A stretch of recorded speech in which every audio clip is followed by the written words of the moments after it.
Voltamos a apresentar o SPM no ar. Continue nos acompanhando durante todo o restinho da sua manhã. O genderless, ou sem gênero, termo que vem ganhando cada vez mais espaço na sociedade, pode ser encontrado nas mais diversas áreas, seja quando falamos da indústria da moda, brinquedos infantis ou na arte. Veja na reportagem especial de Stephanie Frasson. Esqueça o modelo binário de feminino e masculino. O genderless, ou gênero neutro, fluido, representa a quebra dos padrões. É a definição de quem não se encaixa no modelo convencional. Mas o que a população entende por sem gênero?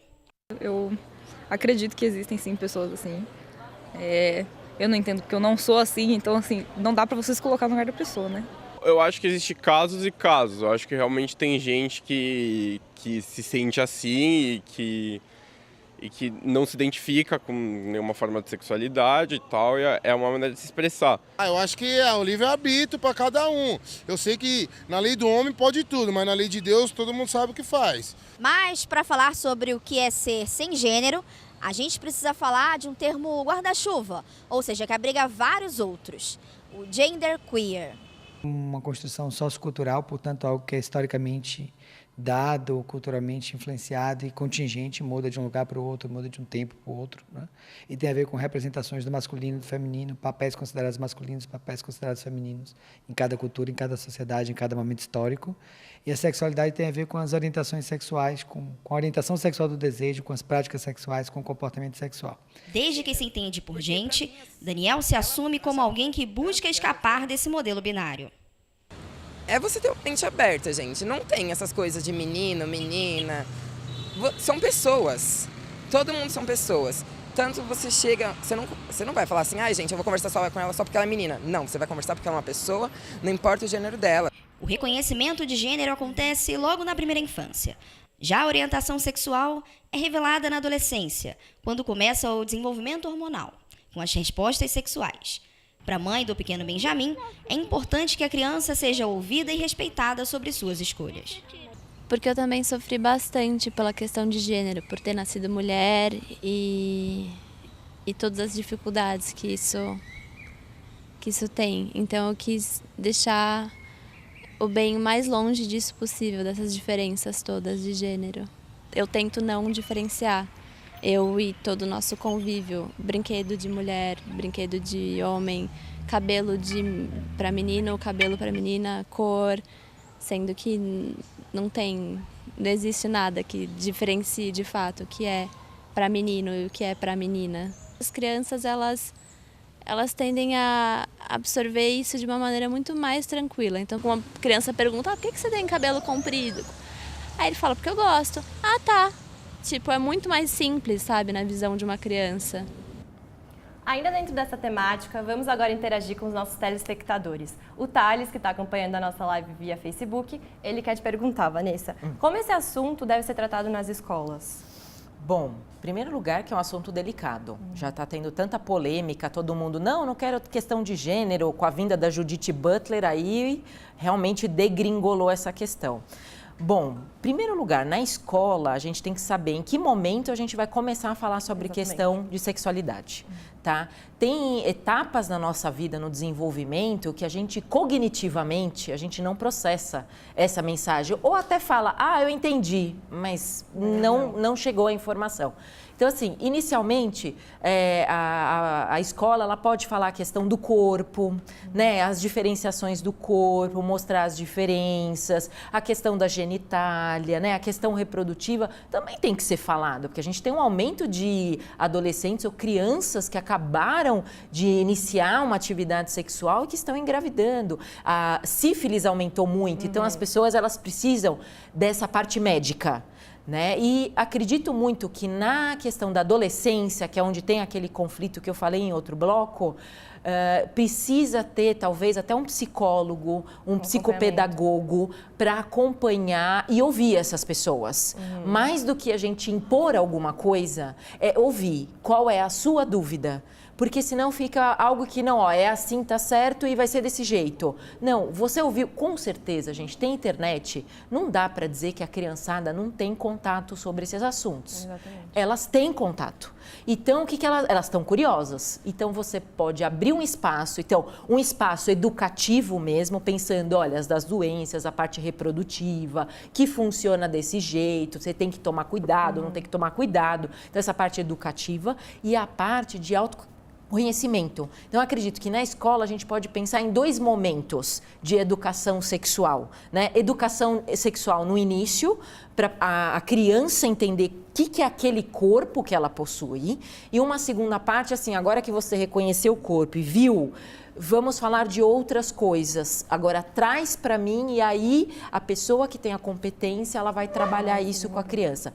Mas, gente, não falar é quase que você negar essa situação. Não podemos negar. Já começou a falar, a internet está falando, o influencer está falando, tem que falar. Mas a gente tem que melhorar esse nosso jeito de falar, a comunicação. A gente tem que aprender. Não está totalmente estabelecido a melhor maneira, não tem segredo do sucesso. Mas falar, não vamos falar, a escola não pode, não deve. Não, ela tem que.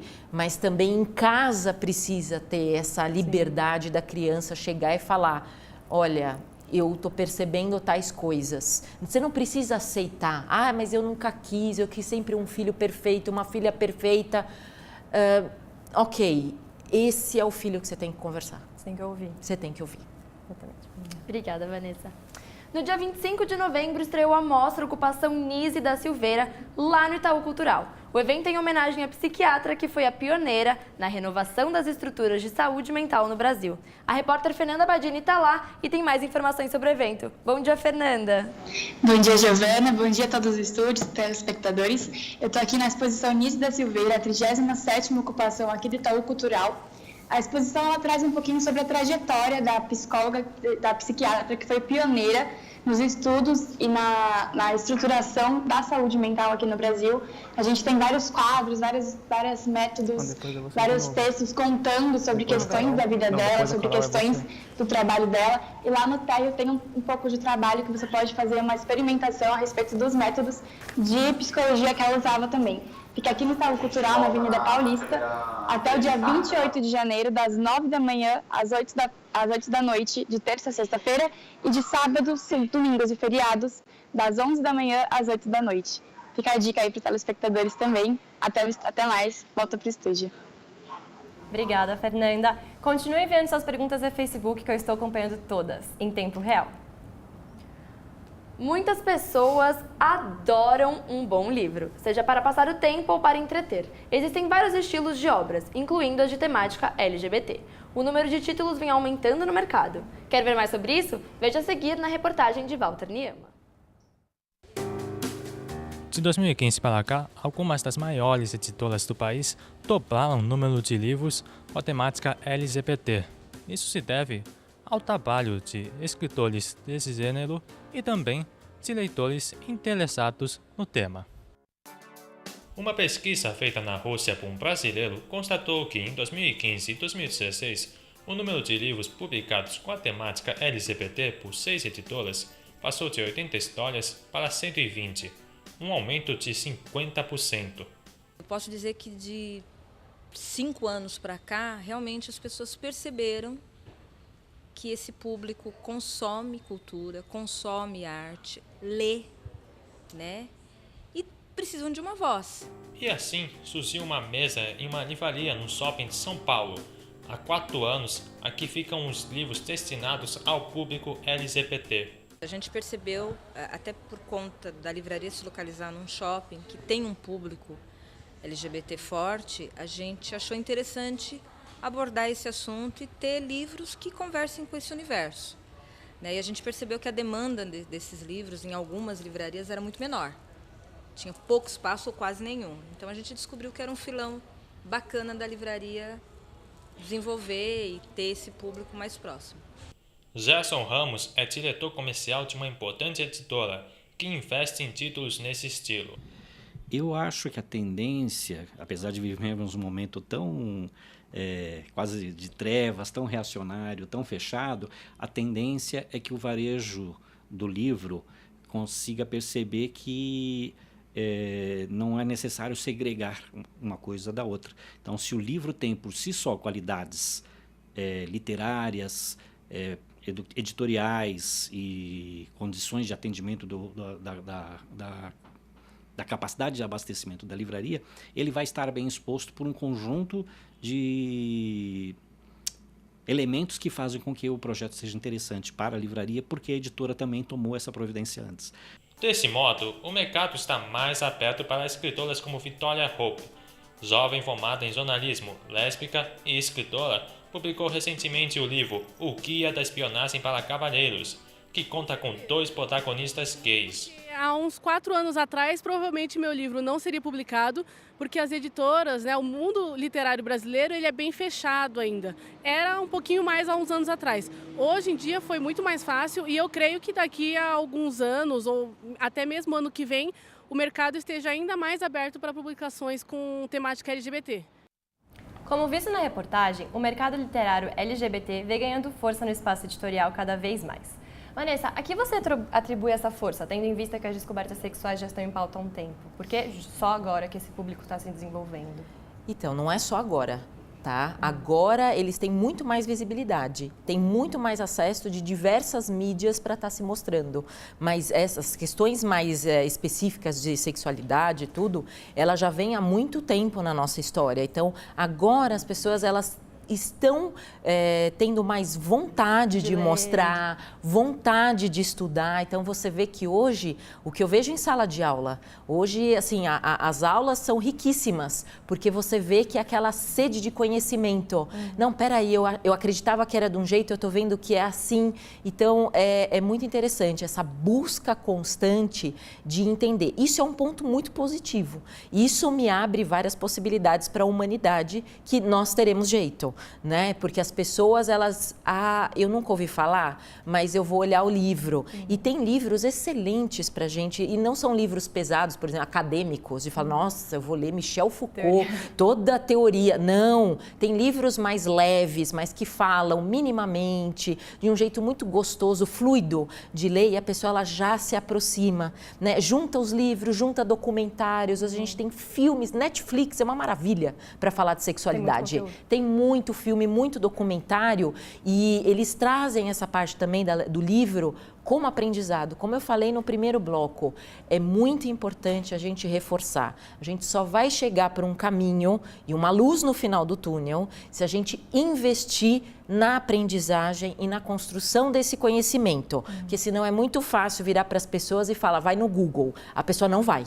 E se ela for, ela provavelmente vai pegar uma notícia que tem uma fonte não confiável, está falando uma besteira completa e ela vai reproduzir essa besteira, porque é até mais fácil reproduzir do que construir conhecimento. Obrigada. O internauta Luiz Felipe também te enviou uma segunda pergunta aqui, fazendo relação. Mesmo com o preconceito já existente, as pessoas têm se assumido e se aceitado mais. A que você atribui isso? Até por a questão dessa liberdade, de eu poder trocar essa informação com o mundo, de eu ter essa interação com as outras pessoas.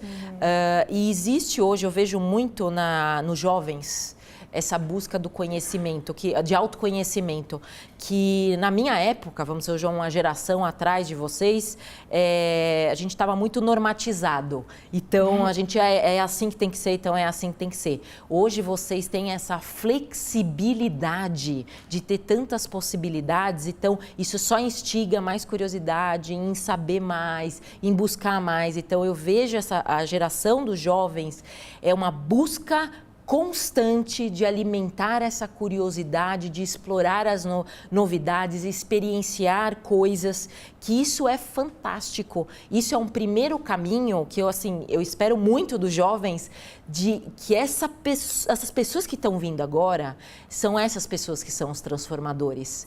A minha geração vai transformar? Sim, mas a gente, vamos dizer, tem um apego muito ao que a gente aprendeu antigamente. Então, mudar esse mapa mental demora muito, mas vocês já vêm dentro disso.